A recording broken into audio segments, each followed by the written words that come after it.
What's up, guys? Today's video is happening because Magnus Carlsen just gave his first interview since the Sinquefield Cup. It happened right after the final round of the preliminary stage of the current event, the Generations Cup, that both he and Hans Niemann are competing in. Despite that two-move resignation against Hans, Magnus crushed it, won clear first by a pretty wide margin, and there's still a chance that him and Hans could play later in the event. So first, take a look at the standings here. These are the standings after the 15 rounds were played, and he had a huge gap, one of the best rapid events that he's had. And if you look at this, top 8 players qualify, bottom 8 are eliminated.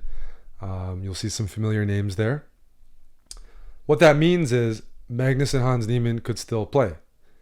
But here are the current brackets moving forward. Magnus plays Aronian, and Hans is against Liam Lay, who I played actually last week. But anyways, the only way for them to meet would be in the finals. So if Magnus wins his next 2 matches, Hans wins his next 2 matches, they're set to play in the finals. And if you ask me, I don't think Magnus will change the course. If they were to meet, I do expect or predict that there will be resignations, forfeits, whatnot, that he's going to be consistent. However, we don't have to speculate as much today because Magnus actually did give an interview to the official commentators, not Norwegian television, but the official broadcast from Chess24. And we're going to watch that, and I'll add a few comments. So this is from his YouTube channel. It's been posted on Magnus Carlsen's YouTube channel along with Chess24. This is right after the end of the day today, his last game. Magnus Carlsen, it's Levon Aronian, and we're joined by Magnus Carlsen. Hi Magnus, thank you for joining us. Thank you. So how do you feel after making it through with a record score of 34 in the preliminaries? Yeah, it was very good. Score was, I think, taking the position and so on into account. It was on par with some of my best ever rapid round robin events. So yeah, so this is like kind of consistent with my general impression of things. Is like Magnus played really well. He seemed completely unfazed. The resignation against Hans looked premeditated, and he believes in, he has conviction right now. So pretty much outside of that game, he's living life normally, focusing on the chess, having fun, and that he's able to separate the issues. If Magnus right now had like an unclear mind where he doesn't really strongly believe in it, or he's unsure, or he's just switching opinions, I don't think he'd be able to play as well as he did. He definitely is comfortable with his opinion right now and following through with some of his actions. that was very good. I feel like the quality of my games perhaps dipped a little bit the last couple today, but overall it was very good. All right. And you do it even with losing 3 points to Hans Niemann, with drawing from that game. I think the whole world is wondering, Magnus, what was the reason you withdrew from that game? Juicy question. Yeah, unfortunately, I cannot particularly speak on that. But people can draw their own conclusion, and they certainly have. And I have to say, I'm very impressed by Niemann's play, and I think his mentor Maxim Dlugy must be doing a great job. That is a name drop right there. Mentor Maxim Dlugy. I'm going to talk about that in a bit. Okay. Can you confirm or not That's confirm juicy. that it has to do with suspecting him of cheating? I will not comment on that. Okay. All right. So clearly, as expected, that feels like some legal stuff, right? Like I will not comment, trying to avoid maybe legal implications. It's been a dramatic time for chess, and of course, a special 2 weeks for you as well, also after Sinquefield Cup. How are you doing in all of this? I'm okay, just, you know, living my life and trying to do well in the He's been trolling in our chat a lot. Tournaments. I mean, people living his life. People who know me and followed, for instance, the tournament in Zagreb in 2019 know that I can sort of shut things up when I play. So that's. So I was curious about what this meant. People who know me in Zagreb 2019. So I'm following on Twitter this comment right here. This was just posted. During the Zagreb 2019 tournament, Carlsen scored one of the best results of his career. There was also a media frenzy in Norway due to him paying the membership fee for 1,000 Offerspiel members to influence the Congress to vote for a €5 million gambling deal. So yeah, that sounds like some political thing with their gambling sponsorship for his chess club. And I guess he's saying, yeah, he can play well under stress or distraction. Mm-hmm. And with a performance rating actually now of 29, 39 in the preliminaries, how are you able to stay so focused and just play some of your best chess? Wow, I'm you know, happy to play. We're chess. getting to the good part. Usually makes me happy, and as I said, I have a lot of experience, and generally it makes me adaptable. But you know, the score in the preliminaries is nice, but now I'm facing a very strong opponent already in the quarters, so it doesn't necessarily mean anything at this point. Uh-huh. And Magnus, you mentioned a name there. I think maybe a trainer of Hans Niemann, that he's doing a good job. Can you say some more about that? Is that because you think he's helping Hans in the games? No, I will not say anything more. I will say something in a bit. Will you at some point make a comment on all the fuss that is going on? Yeah, I hope to say a little bit more after the tournaments. That's just in like 4 or 5 days. I'll ask you very in general, Magnus, because the whole world, the whole chess world, the whole world actually is talking about cheating these days. Is in general cheating a problem in chess, do you think? I think individual people will answer the question pretty you know, differently depending on their own experiences, but I mean, regardless of whether it's a massive problem or not, it's I think fairly easy to cheat, and on general. Mm-hmm. You know, on a general basis, I think that cheaters in the future have to be, you know, it should not be taken lightly, neither online or over the board. Mm. Do you have sort of something you urge to say to young? So the rest of the interview can be found. This is on his own channel, but also the Chess24 channel. I think he talks a bit about that, but also about some other players in the event. So it's not as juicy. Although at the very end of that interview, you know, he is kind of implying, I think, or he's saying, you know, online cheating is also serious. So he's just giving attention towards the subject or answering her questions. But I got some stuff to talk about. So yeah, what Magnus is going to talk hopefully about it after the tournament. He had a few no comments. He didn't say all that much. He just said Hans was playing, you know, quite well. But he did name drop somebody. And that is where I come in with my detective glasses. So we have this interview.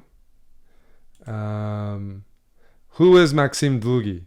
Dlugy is a grandmaster from the United States, and Maxim played in many Title Tuesdays up until April 2017 and consistently did quite well.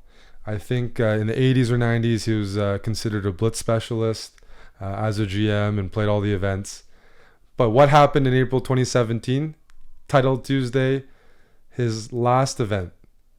Well, as you see, he hasn't logged on in this account since 2017. And I was around for this. I don't even know if I was commentating, but I was around. So there's a Title Tuesday, April 4th, 2017. And Maxim Dlugy starts off with 1, 2, 3, 4, 5, 6, 7, 8 wins, 8 out of 8, with some wins here against Schwertz, then Yuneski Quesada Perez, then Fedoseev, and then in round 8, he beat Dubov pretty badly. He's 8 out of 8, which is a tremendous score in Title Tuesday. That's not an easy field, and disappears from the event. Disconnects. His name disappears from the event, from the report, from the broadcast, and then outside of one game here on April 30th, he pretty much never logs in again and never plays another Title Tuesday, despite playing and winning money in those consistently for years. So at the time, it was like people were speculating. They're like, these are some Reddit threads from back then. I don't really use Reddit, but I had to Google it because I remember people had watched the broadcast, and when the leader disappears, it's usually not because they're internet DCs. The only time that happened, I think, one time Daniel Naroditsky was playing Title Tuesday on a phone. He was doing really well, and I think he DC'd there, but then he explained it afterwards. It's generally very rare. So here we go. There's some threads, some speculation. You can Google it yourself. People were thinking he might have been cheating. I'll let you guys dig further into that. I just will say, look at the account. Disappeared from that Title Tuesday. Hasn't logged on since. And there was mass speculation that something was up. And so Magnus name dropped him as mentor. I did not know they were working together.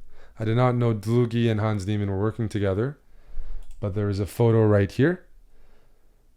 Congrats to my student Hans Niemann for being awarded the Sanford Fellowship and becoming a top 50 player. Go Hans. I was a second fellow, etc., etc. That's a picture of them, presumably in New York City, because I think that's where Dlugy lives. So they have some sort of connection. But as it happens to be, this is a tweet. This is a tweet from Tarjei Svensson, who's one of those chess journalists I've referenced before.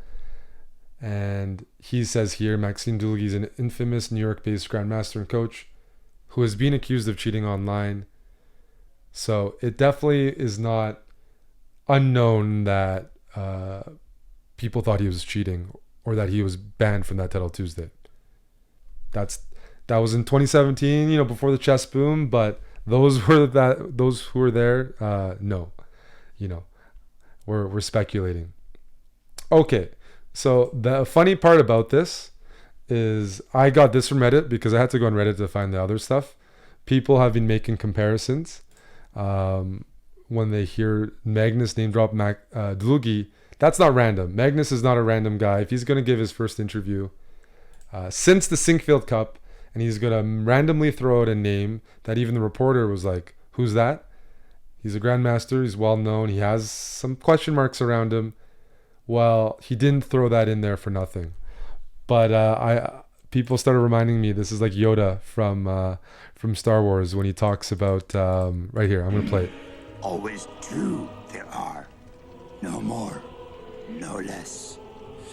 A master and an apprentice. But which was destroyed? See, I'm a Star Wars fan anyways, but people are comparing Hans and Maxim Dlugy here to the Sith Lords in Star Wars.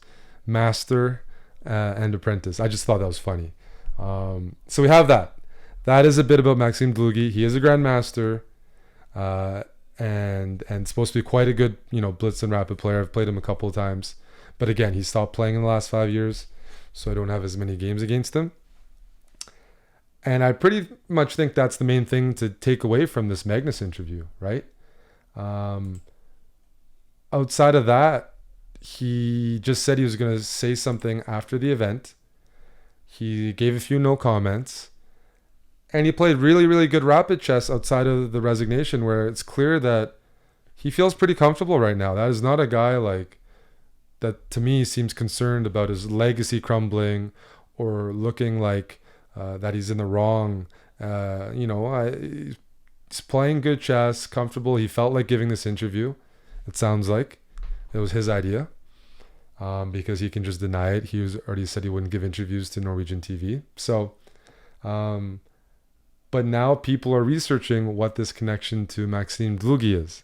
And I just gave a little bit of what I know. I don't know everything, but I was around when this mysterious Title Tuesday disconnection occurred.